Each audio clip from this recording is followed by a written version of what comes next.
Good, beautiful morning. It is the final day of Tiff, day 11, and it is a little gray, a little cloudy. It is my first morning staying at my new apartment after I've been camping out on the floor of my old empty apartment because it was closer to Tiff. So today, I'm running a little bit behind, as usual, but now it's because I don't know how long it actually takes to get there. So I'm trying to see Pool Man. Pool Man's in 50 minutes and I have to rush it. But I'm expecting a lot of people to not show up to Pool Man and leave their tickets for Rush because apparently it's not very good.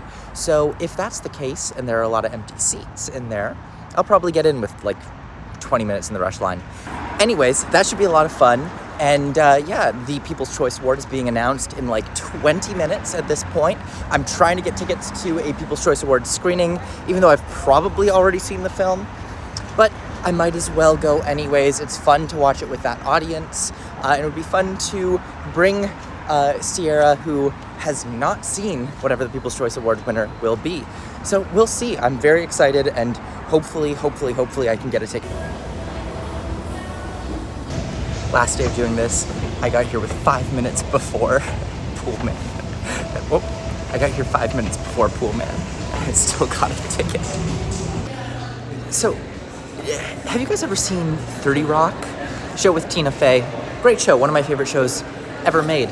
Well, okay, if you've seen it, you know that episode where she starts dating John Hamm, who is like this insanely hot dude, and then she realizes that he's really bad at everything, but people keep telling him he's great, and they keep giving him chances on things, and like everyone lies to him, and he's like shitty at tennis, but everyone's like, oh my god, you're the best tennis player around, and they like pay him to take lessons from him, even though he's the worst tennis player you've ever seen. And they call it the bubble, where when you're insanely hot, people won't tell you that something that you're doing is like really, really bad. Why do I mention this? Oh, no reason. Anyways, I just saw Pool Man. It's like Chris Pine adapted Chinatown into that video of the two dudes going to a city council meeting and being like, what's up? My name's Chad Kroger. I'm here to talk to you, City Council, about the vibes in the city. Fuck, man. This movie is a piece of shit. And honestly, not even a fun one. Sometimes you want to go see a bad movie because it's going to make you laugh. It's going to be worth the price of admission. Pool Man was just boring as hell. Not for me. I don't know who it would be for, but it's not me, for sure. Bad, not good. Anyways, I'm just heading to see if I can get into Viva Varda, the Agnes Varda documentary that it's like an hour long. I love Agnes Varda. It starts in 20 minutes, so I don't know if I'm actually going to be able to get in. But hopefully, fingers crossed, it would be really great. And would hopefully be a huge step up from Pool Man, which was fucking garbage. Another successful Rush line, Varda. Woo. So I just saw Viva Varda, the new documentary about the life and work of Agnes Varda, who is one of my favorite filmmakers of all time.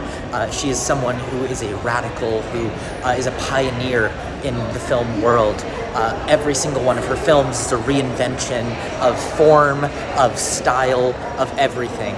She is just a wonderful filmmaker, and everything that she has ever done has been unique and new and fresh, and has expanded my view of what movies can be. So this documentary, I was pretty excited to see it because, you know, it's a filmmaker that I love. Now, the thing that had me a little bit held back with this documentary is that Agnes Varda is a filmmaker that works in autobiography a lot, and she's actually made like 3 documentaries about herself anyways. So, you know, I was wondering what can be added that she hasn't already said herself.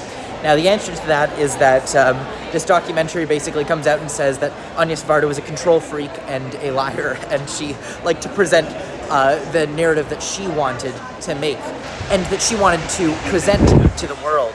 So this film kind of tries to strip that back and show, who was she really, and talk a little bit from an outside objective perspective. She's an amazing person. Her films are incredible. This documentary definitely taught me some things that I didn't know, some things that she hadn't talked about in her own films, in her own work, things that she had never touched on. But at the same time, formally the film's not really interesting, which is disappointing because, Agnes Varda is a filmmaker that always made interesting, fresh, unique, experimental work. And this is it's a pretty fine documentary. It's average. It's not doing anything special. And so for that reason, I'd say that this is a fine film. But I think it's a good starting point to get into Varda, and it's a good way to learn a little bit more about Varda if you don't know much about her. With that said, she talks about herself in her own work, The Beaches of Agnes, Varda by Agnes, and Agnes Varda From Here to There. All of those films are much more interesting to watch, I'd say. So if you're looking to get into Varda, I'd recommend those before Viva Varda.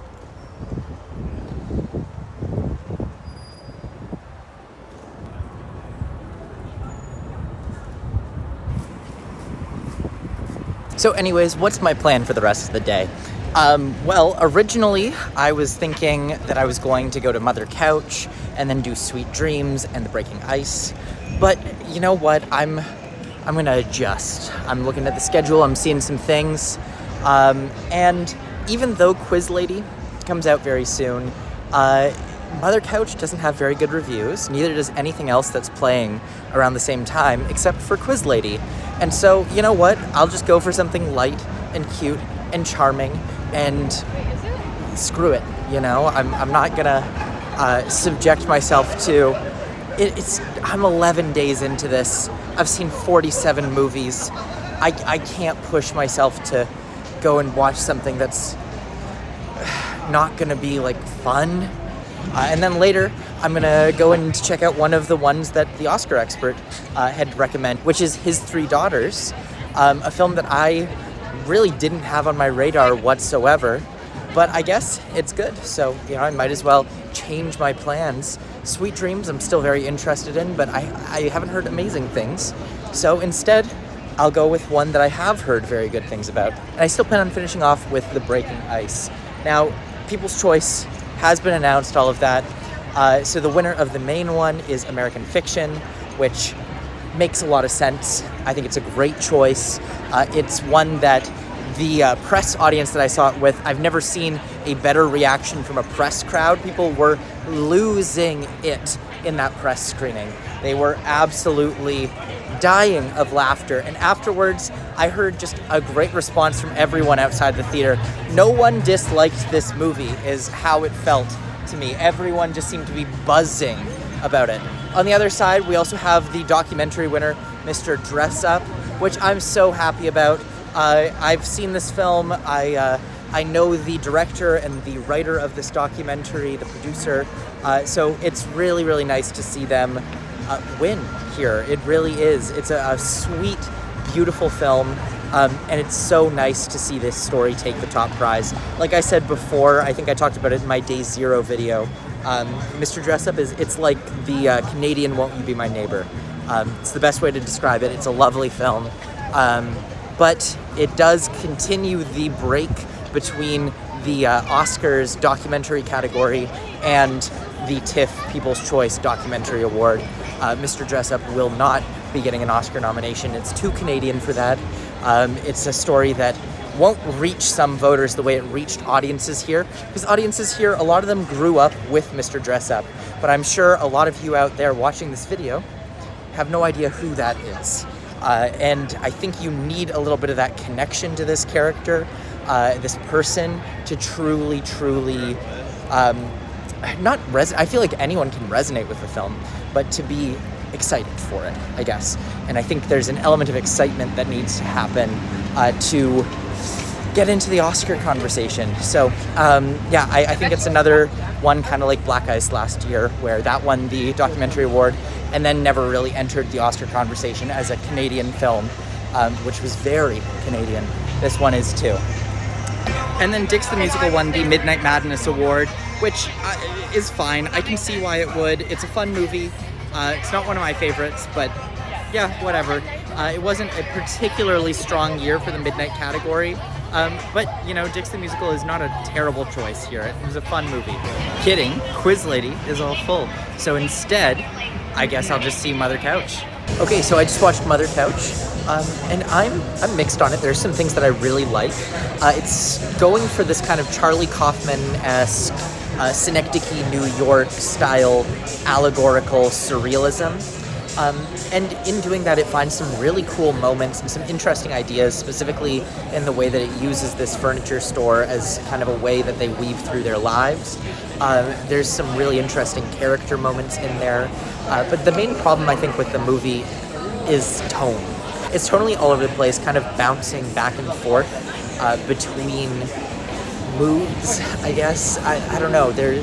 I'm not sure if it's trying to be an uber serious intellectual drama, or if it's trying to be a dark comedy or something a little bit lighter. It's a little messy overall, is what I'd say. Although there's definitely some very, very interesting moments, this is not one of the strongest films of the fest. His Three Daughters up next, second last. So I just got out of His Three Daughters, which was genuinely incredible. I was not expecting this one to be good. I'd previously seen the director, Azazel Jacobs. I'd only seen French Exit from him, which I was not a huge fan of. And this one, you know, every year at TIFF, there's a selection of films that are just like cut and paste dramas starring well-known actors. And you know, this year there was a movie called North Star that had Scarlett Johansson in it, and that one looked like one of those, and His Three Daughters looked like another one of those, like, kind of cut and paste, just boring dramas that just had nothing to offer except movie stars. So I wasn't gonna see this, and then I heard Oscar expert, Brother Bro, those guys talking about how goddamn good His Three Daughters was. And you know what? I decided to squeeze it in, and I'm pretty blown away by this movie. Not only are these three of the greatest performances that I've seen at the festival, from Carrie Coon, from Elizabeth Olsen, and from Natasha Lyonne, but the film itself is an incredibly well-written and sensitively directed meditation on death and grief. This scenario is something that I went through personally in my life this past year, and to see it reflected on screen, I think it's just so well done. It reminds me a lot of an Ingmar Bergman chamber piece. There's so much in here that it reminds me a lot of an Ingmar Bergman chamber piece like Winter Light or Cries and Whispers. I think it's just as sensitive. It's just as sensitive and just as beautifully observed. Again, this is really a stunning film, and I did not expect it to be going in, but it left me shocked and moved. I think Natasha Lyonne is my MVP, but I also loved Elizabeth Olsen in this. But yeah, this movie was incredible. Anyways, I think I'm gonna treat myself to a little dinner rather than just eating theater food.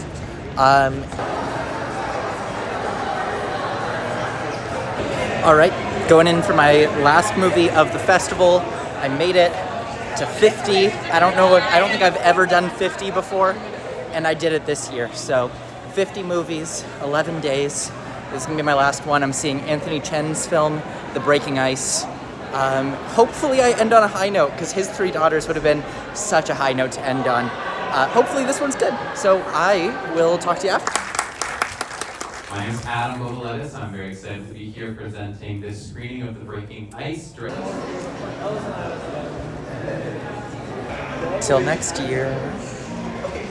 Another year done.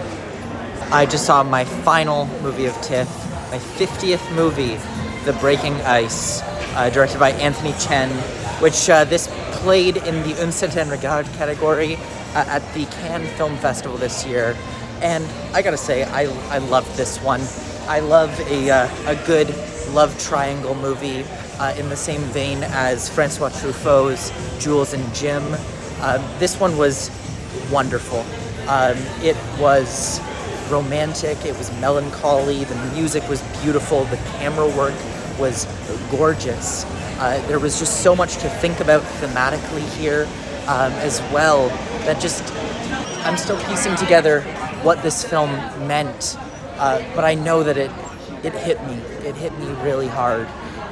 The way that it spoke about loneliness, connection, finding those who can fix our broken parts, and coming to terms with those broken parts of ourselves. I just love this one. It was a great movie to end the festival off with. And as I said, you know, this was another year of TIFF down, another one finished. This was my 12th year doing TIFF, so I haven't been this crazy with it this whole time, but it's another great year. Now, overall impressions, I guess I'll just say, there were very few real standouts, but there was a ton of really good stuff that hit very hard, that might not end up being some of my 10 out of 10 favorites of the year, but there's so much in this lineup that is so worth getting into. I had very few films that were mediocre or misses. I just had really good film after really good film. I'm gonna say I probably gave most of the films that I watched an 8 out of 10 or a 9 out of 10.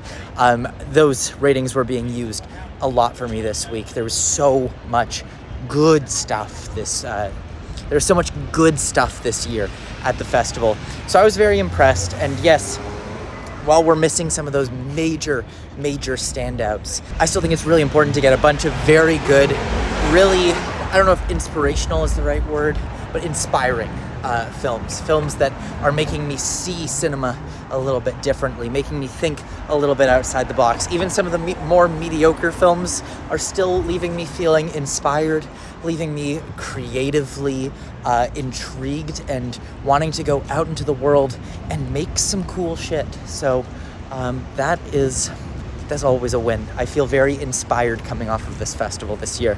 Now, to finish off this video series, what I'm going to do is I'm going to do a TIFF Oscars thing.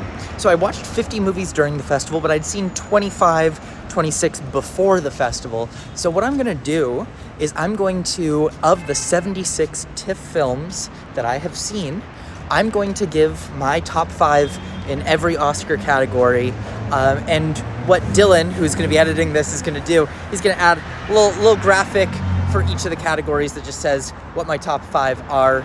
So we're going to get into it. Let's start off with Best Visual Effects. So in Best Visual Effects, in 5th place, I have The Zone of Interest. Following that, I have Hundreds of Beavers at number 4. At number 3, I have The Promised Land. Number 2 is Dream Scenario. And number 1 is Concrete Utopia. Then the Best Sound category. In 5th place, I have The Beast. Then in 4th place, The Boy and the Heron, Hayao Miyazaki. In 3rd place, Concrete Utopia. 2nd place is How to Have Sex. And 1st place is The Zone of Interest. Next up is the Best Makeup and Hair category. In 5th place here, I'm gonna go with Rustin. After that, in 4th place, I have Kill. Then 3rd place is Dream Scenario. 2nd place is Humanist Vampire Seeking Consenting Suicidal Victim. And in 1st place, I'm gonna give it to Hitman. For Best Production Design, in 5th place, I'm going with 100 Yards. In 4th place, I have The Promised Land. 3rd, I have Concrete Utopia. 2nd place is The Zone of Interest. And 1st place is Origin. Then, for Best Costume Design, starting off at number 5, I have Strange Way of Life. Following that, in 4th place is Dear Jassy. In third place, I have The Nature of Love. Second place is Hitman, and first place is Hundreds of Beavers. For Best Original Song, I'm not doing a full 5 because there were not that many that stood out to me.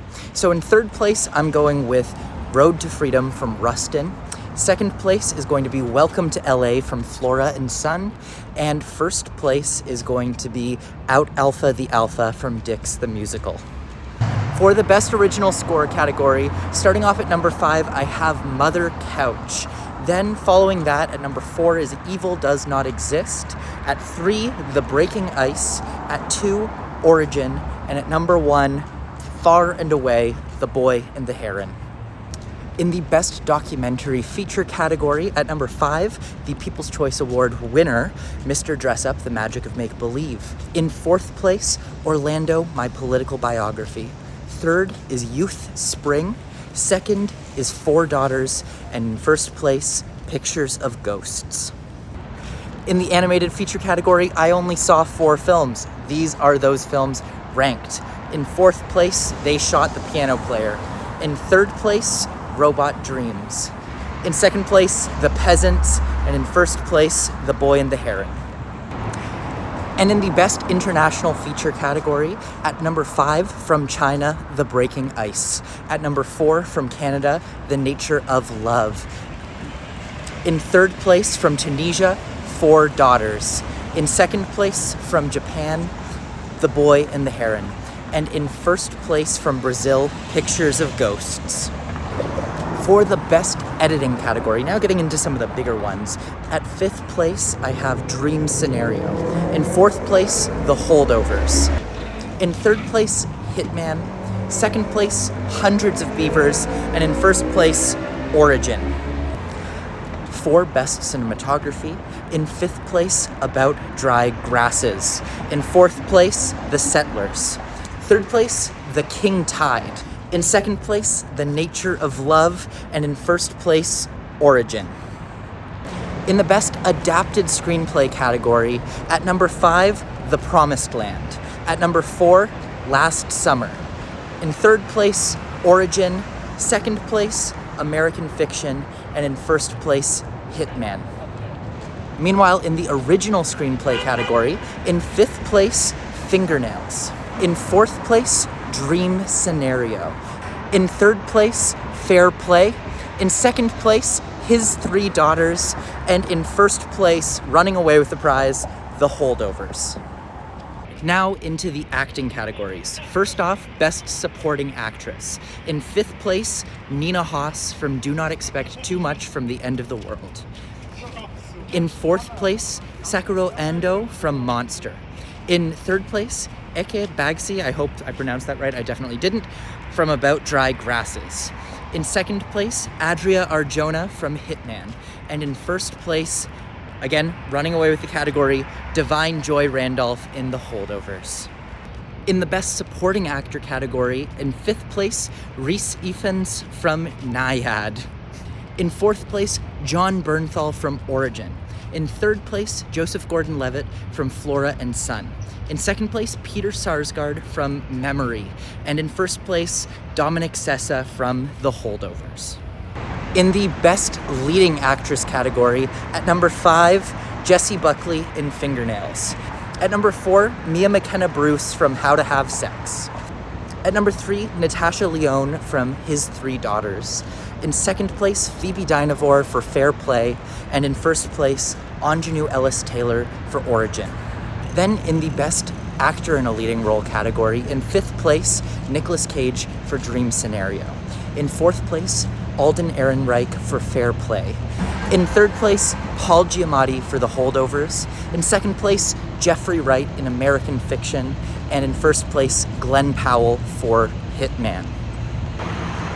In the Best Director category, at number 5, Christopher Borgli for Dream Scenario. At number 4, Molly Manning Walker for How to Have Sex. In 3rd place, Alexander Payne for The Holdovers. 2nd place, Mike Cheslak for Hundreds of Beavers. And in 1st place, Ava DuVernay for Origin. And finally, my top 10 films, my Best Picture lineup from TIFF 2023. In 10th place, I have Fingernails. Then in 9th, American Fiction. 8th place is How to Have Sex. At number 7, Hey Victor. At number 6, Dream Scenario. At number 5, Pictures of Ghosts. In 4th place, Hitman. 3rd place, The Holdovers. 2nd place, Hundreds of Beavers. And my favorite film of TIFF 2023, Origin, which is probably going to be a controversial pick. I know already a lot of people really hate this film, but I think it is a masterpiece. And that is my top 10 of the year. Those are all of my awards. Now, I think that officially brings me to the very end of TIFF this year. This was a great time. I hope you enjoyed watching some of these videos or keeping up with my Letterboxd or whatever. I'm exhausted. I'm gonna go sleep for an entire week because I feel like I got hit by a truck. But as always, thank you so much for watching. My name is Matt, and this has been Fantasy Filmball.